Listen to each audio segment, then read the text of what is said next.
Hello welcome to Mahamax sports. Border Gavaskar ట్రోఫీలో అత్యంత కీలకమైన 4వ టెస్టులో ఆతిథ్య ఆస్ట్రేలియా 474 పరుగుల భారీ స్కోర్ చేసేది. టాస్ గెలిచి బ్యాటింగ్ చేసిన ఆసీస్ గురువారం ఆట చివరికి తొలి ఇన్నింగ్స్ లో 311/6తో నిలవగా రెండో రోజు స్మిత్ భారీ సెంచరీతో 140 పరుగులతో పాటు కెప్టెన్ కమిన్స్ 49 పరుగులు చేయడంతో భారీ స్కోర్ సాధ్యమైంది. దీంతో మెల్బోర్న్లో ఆసీస్ టెస్ట్ పై క్రమంగా పట్టు బిగిస్తోంది. భారత బౌలర్లలో బుమ్రా 4 వికెట్లు పడగొట్టాడు. ఆసీస్ జట్లో నాథన్ మెక్స్వీని స్థానంలో అవకాశం దక్కించుకున్న అరంగేట్ర ఆటగాడు సామ్ కొన్స్టాస్ 60 పరుగుల మెరుపు ఇన్నింగ్స్తో అందరి దృష్టిని తన వైపు తిప్పుకున్నాడు. మార్నస్ లబుషేన్ 72 పరుగులు చేయగా స్టీవ్ స్మిత్ 140, ఉస్మాన్ ఖవాజా 57 పరుగులతో కీలక ఇన్నింగ్స్ ఆడారు. డేవిడ్ వార్నర్ రిటైర్మెంట్ తరువాత అతడి స్థానాన్ని భర్తీ చేయలేక తీవ్రంగా ఇబ్బంది పడుతోంది ఆస్ట్రేలియా. వేర్వేరు ఆటగాళ్లను ఆ స్థానంలో పరీక్షించి చూసినా ఫలితం లేకపోయింది.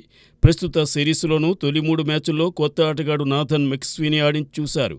కానీ బుమ్రా దెబ్బకు అతను నిలవలేకపోయాడు.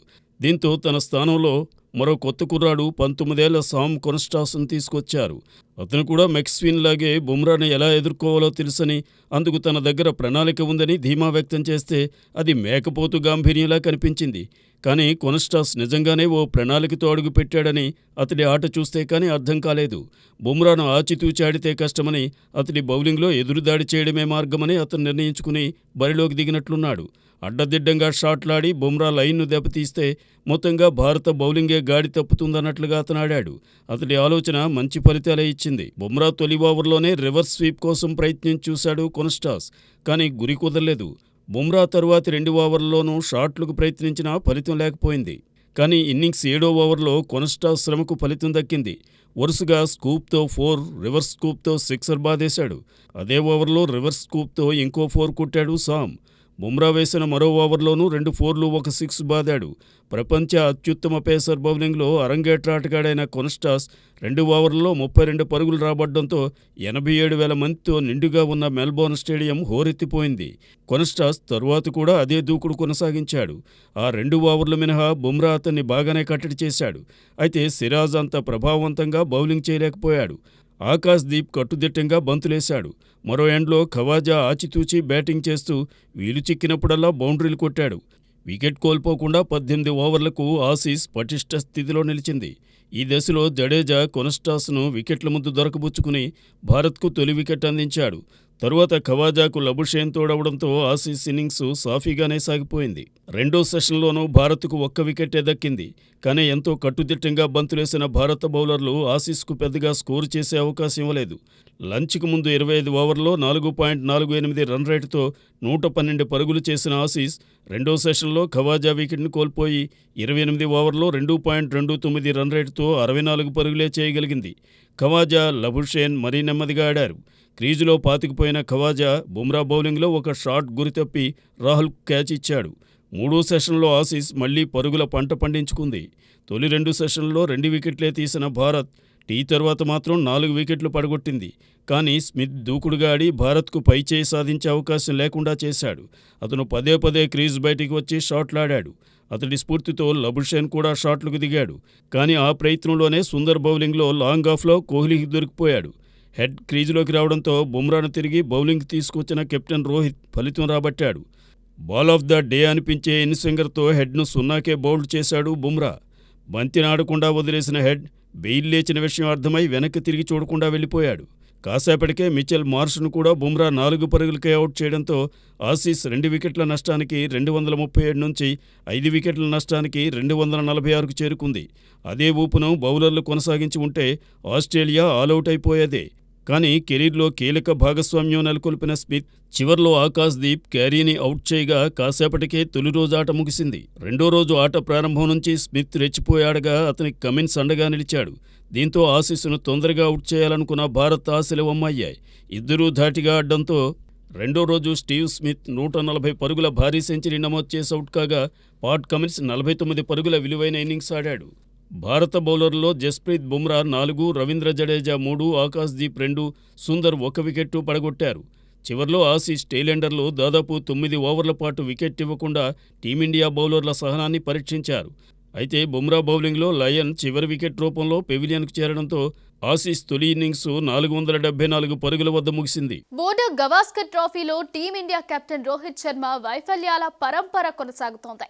బాక్సింగ్ డే టెస్ట్లో బ్యాటింగ్ ఆల్రౌండర్లో ప్లేస్ మారిన రోహిత్ ఫేట్ మాత్రం మారలేదు. మెల్బోర్న్ వేదికగా జరుగుతున్న 4వ టెస్ట్ తొలి ఇన్నింగ్స్లోనూ హిట్ మ్యాన్ ఓపెనర్గా వచ్చి 3 పరుగులకే అవుట్ కావడంతో అతనిపై విమర్శల వర్షం కురుస్తోంది. కాగా జట్టుకు భారంగా మారావు, మర్యాదగా తప్పుకోవాలంటూ ఫ్యాన్స్ కూడా ఫైర్ అవుతున్నారు. గతంలో హిట్ మ్యాన్ బరిలోకి దిగితే బంతి బౌండరీకి బౌలర్లకు చుక్కలే. కానీ ఇప్పుడు పరిస్థితి మారింది. టెస్టు క్రికెట్లో నానాటికి తీసికట్ల మరీ టెయిలెండర్లు నయమనిపించే స్థాయిలో ఆడుతున్నాడు. మిడిల్ ఆర్డర్కు మారినా అవే స్కోర్లు. ఇక మళ్లీ తన ఫేవరెట్ ప్లేస్ ఓపెనింగ్కు మారినా అదే సింగిల్ డిజిట్ స్కోర్. అందుకే ఇక టెస్టు క్రికెట్ నుంచి మర్యాదగా తప్పుకోవాలంటూ ఇక నీ పనైపోయిందని ఫ్యాన్స్ ఓ రేంజ్లో విరుచుకుపడుతున్నారు. బోర్డర్ గవాస్కర్ సిరీస్ 2-3 టెస్టుల్లో రోహిత్ మిడిల్ ఆర్డర్లో బ్యాటింగ్ దిగిన విషయం తెలిసిందే. అడిలైడ్లో జరిగిన 2వ టెస్టులో 6 పరుగులకు అవుట్ అయిన రోహిత్ డ్రాగా ముగిసిన గబ్బా టెస్టులో తొలి ఇన్నింగ్స్లో 10 పరుగులు మాత్రమే చేసి నిరాశపరిచాడు. తాజాగా 4వ టెస్ట్ ఓపెనర్గా వచ్చిన రోహిత్ అదే చెత్త ఫామ్ను కొనసాగించాడు. కమిన్స్ బౌలింగ్లో చెత్త షాట్ ఆడి వికెట్ పారేసుకున్నాడు. ఆఫ్ సైడ్ దిశగా వెళ్తున్న అతి సాధారణ బంతిని ఫుల్ షాట్ ఆడబోయి మూల్యం చెల్లించుకున్నాడు. హిట్ మ్యాన్ అవుట్ అయిన విధానంపై భారత క్రికెట్ అభిమానులు మండిపడుతున్నారు. రోహిత్ ఇక మారవా అంటూ కామెంట్లు చేస్తున్నారు. వరుస వైఫల్యాల నేపథ్యంలో రోహిత్పై తీవ్రస్థాయిలో విమర్శలు వస్తున్నాయి. జట్టుకు భారంగా మారావు, హుందాగా తప్పుకుంటే మంచిదంటూ సొంత అభిమానులే దుయ్యబడుతున్నారు. హిట్ మ్యాన్ వరుస వైఫల్యాలు చూస్తుంటే ఈ సిరీసే అతనికి చివరిదని అనిపిస్తుంది. ఇదిలా ఉంటే బాక్సింగ్ డే టెస్ట్లో 4వ టెస్ట్ ఆస్ట్రేలియా తొలి ఇన్నింగ్స్ 474 పరుగుల వద్ద ముగిసింది. ఆసీస్ ఇన్నింగ్స్లో స్టీవ్ స్మిత్ 140 సెంచరీతో సత్తా చాటగా Sam Konstas 60, Khawaja 57, Labuschagne 72, Pat Cummins 49, Alex Carey 31 రాణించారు. ట్రావిస్ హెడ్ 0, మిచెల్ మార్ష్ 4 విఫలమయ్యారు. భారత బౌలర్లో బుమ్రా 4 వికెట్లు పడగొట్టగా జడేజా 3, ఆకాశ్దీప్ 2, సుందర్ ఓ వికెట్ దక్కించుకున్నారు. అనంతరం తొలి ఇన్నింగ్స్ ప్రారంభించిన భారత్ 8 పరుగుల వద్దే తొలి వికెట్ కోల్పోయింది. హిట్ మ్యాన్ కేవలం 3 పరుగులు చేసి కమిన్స్ బౌలింగ్లో బౌల్ క్యాచ్ ఇచ్చి అవుట్ అయ్యాడు. 14 ఓవర్ల అనంతరం భారత్ స్కోర్ 51గా ఉంది. యశస్వి జైస్వాల్ 22, కేఎల్ రాహుల్ 24 క్రీజులో ఉన్నారు. ఆసీస్ తొలి ఇన్నింగ్స్ స్కోరుకు భారత్ ఇంకా 424 పరుగులు వెనుకబడి ఉంది. బోర్డర్ గవాస్కర్ ట్రోఫీలో భాగంగా మెల్బోర్న్లోని ఎంసీజీ మైదానంలో భారత్ ఆస్ట్రేలియా మధ్య 4వ టెస్ట్ తొలి రోజు ముగిసింది. ఈ మ్యాచ్లో ఆస్ట్రేలియాతో జట్టు టాస్ గెలిచి బ్యాటింగ్ ఎంచుకుని ఆట ముగిసేసరికి 6 వికెట్లు కోల్పోయి 308 పరుగులు చేసింది. స్టీవ్ స్మిత్ 68, పాట్ కమిన్స్ 8 పరుగులతో అజేయంగా నిలిచారు. బోర్డర్ గవాస్కర్ ట్రోఫీలో భాగంగా మెల్బోర్న్లోని ఎంసీజీ మైదానంలో భారత్ ఆస్ట్రేలియా మధ్య 4వ టెస్ట్ తొలి రోజు ముగిసింది. ఈ మ్యాచ్లో ఆస్ట్రేలియా జట్టు టాస్ గెలిచి బ్యాటింగ్ ఎంచుకుని ఆట ముగిసేసరికి 6 వికెట్లు కోల్పోయి 308 పరుగులు చేసింది. స్టీవ్ స్మిత్ 68, పాట్ కమిన్స్ 8 పరుగులతో అజేయంగా నిలిచారు. వికెట్ కీపర్ అలెక్స్ క్యారీ 31 పరుగులు, మిచెల్ మార్ష్ 4 పరుగులు, ట్రావిస్ హెడ్ 0, ఉస్మాన్ ఖవాజా 57 పరుగులు చేసి జస్ప్రీత్ బుమ్రా బౌలింగ్లో పెవిలియన్ చేరారు. మార్నస్ లబుషాగ్నే 82 పరుగుల వద్ద వాషింగ్టన్ సుందర్ పెవిలియన్ చేర్చగా అరంగేట్రం ఆటగాడు సామ్ కాన్స్టాస్ 60 పరుగులు రవీంద్ర జడేజాకు చిక్కాడు. భారత జట్టు ఒక్క మార్పుతో వచ్చింది. శుభ్మన్ గిల్ ప్లేయింగ్ 11 నుంచి తప్పుకున్నాడు. వాషింగ్టన్ సుందర్కు అవకాశం లభించింది. అదే సమయంలో ఆస్ట్రేలియా బ్రిస్బేన్ టెస్ట్ ప్లే 11లో 2 మార్పులు చేసింది. జోష్ హేజిల్వుడ్, నాథన్ మెక్స్వీనీ అవుట్ అయ్యారు. వారి స్థానంలో Scott Boland, Sam Konstas entry ఇచ్చారు. తొలి టెస్టులో భారత్ విజయం సాధించగా 2వ టెస్టులో ఆస్ట్రేలియా విజయం సాధించడంతో సిరీస్ 1-1తో సమమైంది. 3వ టెస్ట్ డ్రా అయింది. మెల్బోర్న్లో భారత్తో జరిగిన టెస్ట్లో ఆస్ట్రేలియా బ్యాట్స్మన్ అద్భుతం చేశాడు. బోర్డర్ గవాస్కర్ ట్రోఫీ సిరీస్లోని 4వ టెస్ట్ తొలి రోజున ఆతిథ్య జట్టులోని టాప్ 4 బ్యాట్స్మెన్లు 50+ స్కోర్స్ చేశారు. ఈ క్రమంలో 2015 నాటి ధోనీ రిటైర్మెంట్ సిరీస్లా మారేలా కనిపిస్తోంది. మెల్బోర్న్లో భారత్తో జరుగుతున్న టెస్టులో ఆస్ట్రేలియా బ్యాట్స్మెన్స్ అద్భుత ప్రదర్శన చేశారు. బోర్డర్ గవాస్కర్ ట్రోఫీ సిరీస్లోని 4వ టెస్ట్ తొలి రోజున ఆతిథ్య జట్టులోని టాప్ 4 బ్యాట్స్మెన్లు 50+ స్కోర్ చేశారు. భారత్తో జరిగిన టెస్టులో Sam Konstas, Usman Khawaja, Marnus Labuschagne, Steve Smith అర్ధశతకాలు సాధించారు. దాదాపు 50 ఏళ్ల తర్వాత ఆస్ట్రేలియా జట్ల నుంచి సొంత గడ్డపై ఇలాంటి అద్భుతం జరిగింది. ఆసక్తికరంగా చివరిసారి కూడా ఈ అద్భుతం భారత్పై మాత్రమే జరగడం గమనార్హం. 2015లో సిడ్నీ టెస్టులో ఆస్ట్రేలియా టాప్ ఆర్డర్ బ్యాటర్సు 50+ స్కోర్ చేశారు. ఈ సిరీస్లో ఎంఎస్ ధోనీ రిటైర్మెంట్ ప్రకటించాడు. ప్రస్తుత సిరీస్లో అశ్విన్ రిటైర్ అయ్యాడు. మెల్బోర్న్ టెస్టులో భారత్పై ఆస్ట్రేలియా తరపున కాన్స్టాస్ తొలిసారి హాఫ్ సెంచరీ సాధించాడు. అతడు తన అరంగేట్రం టెస్టులో 60 పరుగుల ఇన్నింగ్స్ ఆడాడు. అందులో 6 4లు 2 6లు ఉన్నాయి. రవీంద్ర జడేజా వేసిన బంతికతను అవుట్ అయ్యాడు. ఖవాజా 121 బంతులాడి 57 పరుగులు చేశాడు. అతని ఇన్నింగ్స్లో 6 4లు ఉన్నాయి. లబుషాగ్నే 72 పరుగులు చేశాడు. ఈ సిరీస్లో రెండోసారి అర్ధ సెంచరీ సాధించాడు. అతను 145 బంతులాడి 7 4లు కొట్టి వాషింగ్టన్ సుందర్ బౌలింగ్లో అవుట్ అయ్యాడు. 50 పరుగుల మార్కును దాటిన 4వ ఆస్ట్రేలియా బ్యాట్స్మెన్గా స్టీవ్ స్మిత్ నిలిచాడు. ఈ సిరీస్లో రెండోసారి 50కి పైగా పరుగులు కూడా చేశాడు. 2015లో 50+ స్కోరు సాధించిన ఆస్ట్రేలియా టాప్ 6 ప్లేయర్స్. 2015లో భారత్తో స్వదేశంలో జరిగిన టెస్టులో ఆస్ట్రేలియా టాప్ 4 బ్యాట్స్మెన్స్ 50కి పైగా స్కోర్ చేశారు. దీంతో మ్యాచ్ డ్రా అయింది. ఆపై Steve Smith player of the మ్యాచ్గా ఎంపికయ్యాడు. అతను 117, 71 పరుగుల ఇన్నింగ్స్లాడాడు.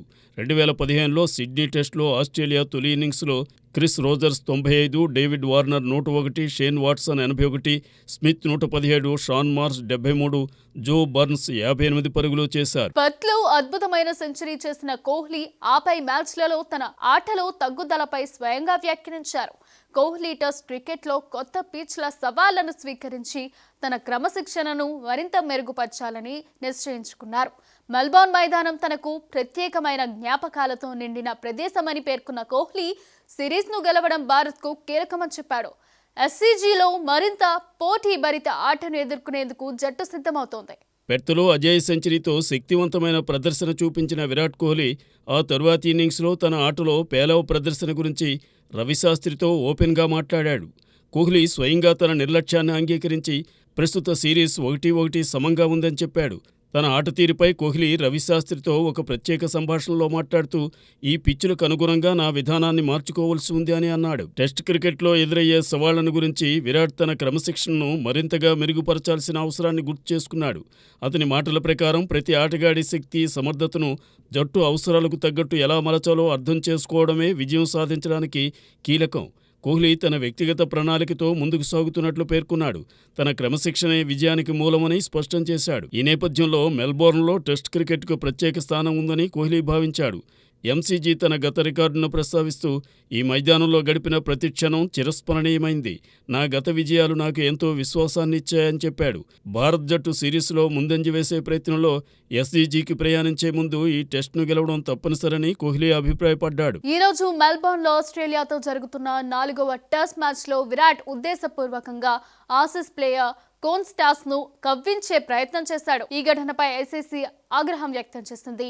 ఈ వివాదంపై ఐసీసీ విరాట్ ను వివరణ కోరింది. మెల్బోర్న్లో ఆస్ట్రేలియాతో జరుగుతున్న 4వ టెస్ట్ మ్యాచ్లో తొలి రోజు దూకుడుగా ప్రవర్తించిన విరాట్ కోహ్లీకి అంతర్జాతీయ క్రికెట్ మండలి ఐసీసీ జరిమానా విధించింది. ఈ పెనాల్టీతో పాటు డీమెరిట్ పాయింట్లలో కోత విధించారు. ఈ మ్యాచ్లో తొలి ఇన్నింగ్స్లో బ్యాటింగ్ చేస్తున్న ఆస్ట్రేలియా జట్టు బ్యాట్స్మెన్ సామ్ కొన్స్టాస్ను విరాట్ కోహ్లీ భుజంతో నెట్టడం తీవ్ర దుమారం లేపింది. దీంతో ఐసీసీ ఈ ఘటనపై ఆగ్రహం వ్యక్తం చేసింది. దీంతో ఈ వివాదంపై కోహ్లీని ఐసీసీ వివరణ కోరగా కోహ్లీ తన తప్పును అంగీకరించడంతో ఐసీసీ జరిమానా విధించినట్లు సమాచారం. విరాట్ కోహ్లీకి మ్యాచ్ ఫీజులో 20% జరిమానా, దురుసుగా ప్రవర్తించినందుకు ఒక డీమెరిట్ పాయింట్ విధించారు. ఐసీసీ నిబంధనల ప్రకారం 24 నెలల వ్యవధిలో 4 డీమెరిట్ పాయింట్లు వస్తే ఆ ఆటగాడిపై ఒక టెస్టు లేదా 2 వన్డేల నిషేధం విధిస్తారు. కాబట్టి మళ్లీ డీమెరిట్ పాయింట్లు రాకుండా కోహ్లీ జాగ్రత్త పడక తప్పదు. గతంలో మహమ్మద్ సిరాజ్కు ఐసీసీ ఒక డీమెరిట్ పాయింట్ ఇచ్చింది. అడిలైడ్ టెస్టులో ట్రావిస్ హెడ్తో దురుసుగా ప్రవర్తించినందుకు సిరాజ్కు మ్యాచ్ ఫీజులో 20% జరిమానా, ఒక డీమెరిట్ పాయింట్ను విధించారు.